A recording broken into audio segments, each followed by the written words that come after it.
Hi friends, అందరికీ నమస్కారం. Welcome to employees updates. SBI state bank సంబంధించి ఒక లేటెస్ట్ అప్డేట్ అయితే రావడం జరిగింది. దానికి సంబంధించిన డీటెయిల్స్లోకి వెళ్లే ముందు ఈ వీడియో కనుక మీకు నచ్చినట్లయితే లైక్ చేయండి, షేర్ చేయండి, అలాగే మన ఛానల్ను సబ్స్క్రైబ్ చేసుకోండి. భారతదేశపు అతిపెద్ద ప్రభుత్వ రంగ బ్యాంక్ అయిన ఎస్బీఐ తన వినియోగదారులకు ప్రయోజనం చేకూర్చేందుకు 3 కొత్త పథకాలను అయితే ఆవిష్కరించింది. మొదటిది అమృత్ కలష్ యోజన.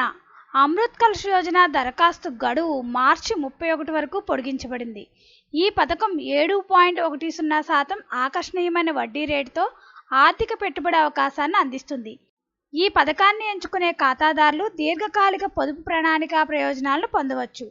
పెట్టుబడి వ్యవధి ముగిసేలోపు ముందస్తు ఉపసంహరణ విషయంలో పెట్టుబడి పెట్టిన మొత్తంలో 0.50% జరిమానా వర్తించవచ్చు. అలాగే రెండవది తక్కువ వడ్డీ గృహ రుణ పథకం. గృహ నిర్మాణం మరియు యాజమాన్యాన్ని ప్రోత్సహించడానికి ఎస్బీఐ గణనీయంగా తక్కువ వడ్డీ రేట్లకు గృహ రుణాలను అందిస్తోంది. ఆసక్తి ఉన్న వ్యక్తులు మార్చి 31 వరకు ఈ పథకం కోసం దరఖాస్తు చేసుకోవచ్చు. అలాగే 750 నుండి 800 వరకు సిబిల్ స్కోరు ఉన్న దరఖాస్తుదారులు 8.60% వడ్డీ రేటుతో హోమ్ లోన్కు అర్హులు. తక్కువ సిబిల్ స్కోర్స్ ఉన్న దరఖాస్తుదారులకు వడ్డీ రేటు కొంచెం ఎక్కువగా 9% ఉంటుంది. అలాగే మూడవది సీనియర్ సిటిజన్ల కోసం ఎఫ్డి కేర్. ఎస్బీఐ తన ఎఫ్డి కేర్ పథకం ద్వారా సీనియర్ సిటిజన్ సేవింగ్స్ స్కీమ్ను ప్రమోట్ చేస్తుంది. సీనియర్ సిటిజన్లు ఎఫ్డి కేర్లో 5 నుండి 10 సంవత్సరాల వరకు పెట్టుబడి పెట్టవచ్చు.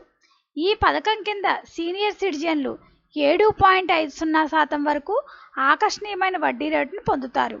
ఈ పథకం కోసం దరఖాస్తు గడువు మార్చి 31, 2024 వరకు అయితే ఉంటుంది.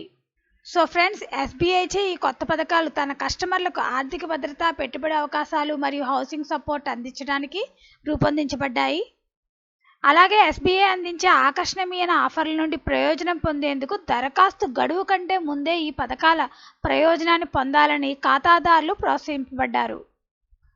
సో ఫ్రెండ్స్, ఈ వీడియో కనుక మీకు నచ్చినట్లయితే లైక్ చేయండి, షేర్ చేయండి, అలాగే మన ఛానల్ను సబ్స్క్రైబ్ చేసుకోండి. Thanks for watching this video.